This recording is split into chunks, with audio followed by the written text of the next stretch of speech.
Imagine outperforming your competitors at every turn of life. In this video, I'm going to be sharing with you 5 principles that all innovational companies out there are applying consistently to outperform their failures. Watch till the end, because the last principle is the one that is underutilized. And if you really put it into best practice and use it frequently, you're not only going to outperform or outfail your competition, but you're going to get an extra edge that is going to put you like 1,000 steps ahead of whoever you're competing with.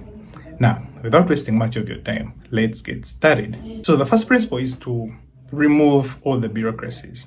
Now, usually these bureaucracies come in forms of laws, comes in forms of regulations, painful sign-offs that really take long to get done, and other times it comes in forms of human layers within the organization. So if you really want to outperform your failures, reduce on these bureaucracies. Now, the big problem with these bureaucracies and why you should remove them, it's that when you overuse them or when they're so much into an organization, they tend to disempower all the employees within the organization. They tend to stall the rate at which the organization grows.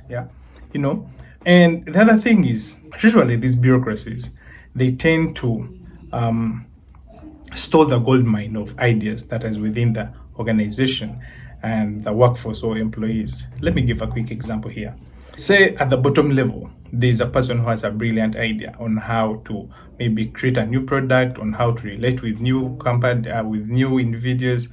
And if there's so much of the bureaucracies, let me say, the link between the top management and the lower management, the ideas this person is going to have are going to take long to be communicated to the top tier.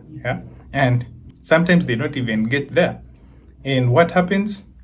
This person gets disempowered, gets demotivated, and feels like whatever he has at mind or whatever he has at heart is not of any use to the company. And with that being said, find ways of how you can minimize these bureaucracies. Now you might ask me, yo Alan, how do I even remove these bureaucracies that tend to happen between people, especially those bureaucracies that come up between layers of human layer of workers that tend to disrupt working operations? Now, the best way you can go about it is that get to break down big groups into small groups. Say you had a big group of 100 people working on a single project. The best way you could do it is break down the 100 people into small groups of 10 to 15. Hand each group a different kind of project. Now, the moment you do that and you achieve that successfully, the next step is to give them all the powers. Why? In situations where the decisions you have to make are of low consequences, sometimes whatever decision they get to make can be easily reversible, then why not give them all the powers? First of all, it's going to empower these people to put in all the effort. There's nothing that gets an employee so concerned as entrusting them to do a certain activity. Basically, they hold themselves accountable. So why not do it? Now, I hope you understand that. If that's clear, then let's head to principle number 2. Incentivize your workers and employees. Usually what normally happens is that people think that when employees are incentivized, all they have to do is go do their work, nothing more, nothing less. But that's a wrong way of doing it, right? The best way to do it is to usually come up with a best strategy to appreciate these people. Because most top managers think, when you motivate these people, pin out posts that, work without play makes so and so a dull person, take breaks, work ends at 6 sharp. They think that counts, but usually it doesn't. Get means or find means, design means of how you can motivate these people. For instance, come up with simple strategies of acknowledging these guys, celebrate their wins, whether the project has been successful or not, but just the mere fact that you took an extra step to recognize their presence, to recognize their taking part in the execution of a certain project. That alone gives them a sense of belonging, gives them a sense of, responsibility that, this organization or this startup or this company even cares, right?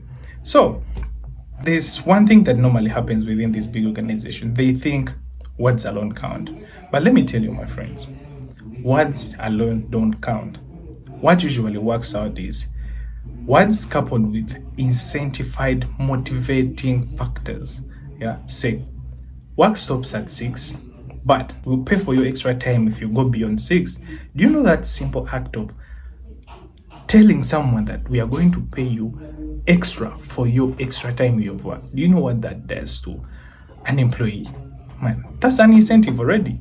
So if you start applying this in your organization, in your startup, in your company, trust me, you're going to outfail many organizations that still use that old style of, yeah, work stops at 6, we pass that, everyone has to go back. That, my friend, is an old way of doing it.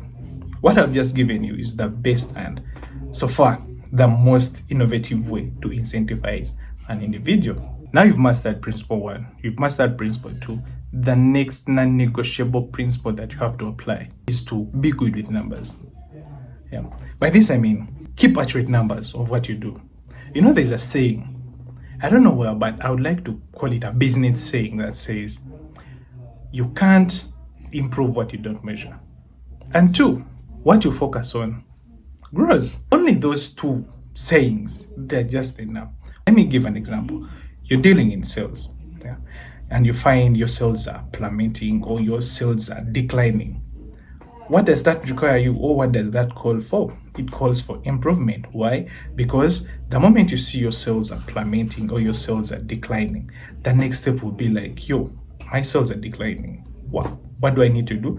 I need to find ways of uplifting either the sales team, incentivizing the sales team, doing all things possible to find the ways of uplifting those sales so that they up. That alone means that you've measured and the numbers gave you that your sales are declining. So what's the next thing to do? Find ways of improving and those numbers to heighten up. Now, the second one that says what you focus on grows. That's the best one. Say you can't make sales without proper marketing. Yeah. If you focus enough on marketing, all you're going to achieve is more high leads. You're going to find leads everywhere. You're going to find leads, in even ways you can't imagine. Why? Because you focus so much in marketing. Marketing is one entry point through which you're going to get more leads. Startups that fail to do so, they're going to fail. But if you implement it in the right way, by focusing on what you want to grow and by measuring every detail of your company, it's going to give you a proper way to measure progress, whether you have to increase something or decrease it. Now, I understand these have been so much eye-opening principles, and most of you have been applying this without knowing. However, if you feel like this is adding value to you, please consider hitting the like button. It so helps me to, understand how much you love this content. Principle 4 is be fast to promote and at the same time, be fast to fire. Oh, before you come rushing and yelling at me that, yeah, why do you have to promote and fire? Trust me, all those institutions and innovative companies that are outfailing their competitors, they're doing this on a daily. They fire fast, they promote fast. Now, before you get confused about promoting and firing, understand this too. You only have to promote those people who are not afraid of failing. And by failing, I mean you fail forward. Practice something, see whether it is innovative, whether it will bring in results. And if it doesn't work, change, do something else. If that works, good, keep at it. If it doesn't work, experiment more, try more. And, eventually at some point, you will find ways of, shooting through the skies. Now, what do you have to do as an individual? Say you're in sales. Always identify those key individuals who are not afraid of failing fast. Now, say you want more clients. These people are willing to sacrifice all they need. They go out there, try new methods, try this, try A, try B, try C, and find out of all the steps or the kind of execution tactics they have implemented, which of them will help them get more clients. And the more they do that is the more you're going to get more clients and do all that kind of, marketing or focus sales on them. Now, the other bit of the principle is to fire fast. And usually I find that the most people who are kinda delaying these promotions and all that are usually tend to be managers. These are the people at the top tier or mid tier that link the bottom employees to the top tier guys. And these are usually people who are resisting change. Yeah. Say someone tries to put out 5 routes through which you can get to point A. And this one is like, because they have not failed enough, they have not tried enough, they think it doesn't work out. Now, if this is happening within your organization, please find ways of firing such individuals. Yeah. Now, the point is, always be quick at identifying those people who are trying to fail fast. And not just failing fast, but failing fast so that they come up with the easiest means of, achieving success. And that will be good for your company. And for those who are trying to pull down all those people who are trying to find means of how they can get your organization rising up, fire them as quick as possible, right? Now you might ask, why should I even fire managers and what? First off, these people are discouraging to others. They're distracting the company growth. They're doing all things that tend to demotivate all those people who are trying their creative means to attain the right path to success. And if you don't fire them fast, trust me, you're leading your organization, your startup, your company downhill. And that being understood, now it's time for the last principle. As I promised you earlier, most companies have failed to utilize this, but those who have, trust me, they have created an extra gap between the competition and them. So the final and most underutilized principle, that is to always share your failures. Oh my God. If you've been doing this in your organization, then bravo. But if you haven't, please learn to do it. Always share your failures. And normally this happens not to the clients, but to the within the workers. Why am I saying this? The more you share your failures, people are going to get concerned at each level of production. Say your startup deals in bread baking and all that, and you have people at the packaging stage, you have people at the bakery, you have people that makes dough. Now, if you wake up one day and you've attained failures, you've failed in certain, maybe you failed to achieve what the clients need, or clients come to you and say you failed to do this, or maybe you failed the sales, sit down the organization, maybe through a meeting and all that, share with them the failures. You'll be shocked. You'll find that guys at the sales will say, we are not making enough sales because maybe the bread is not well sliced. Now, you'll find that guys at the packaging slot will say, the bread is not well sliced, maybe because the dough wasn't mixed right. And you find that guys at the mixing point where the dough is made, they'll say, we are not mixing it right because we are not getting all the ingredients. So sharing all the failures within the different levels of employees is going to help you a bunch.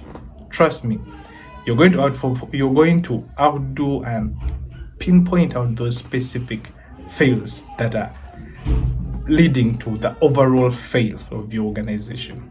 Is that clear? I hope it is. And if it is, please consider hitting the like button. Subscribe to the channel for more content like this. And I'll see you in the next one.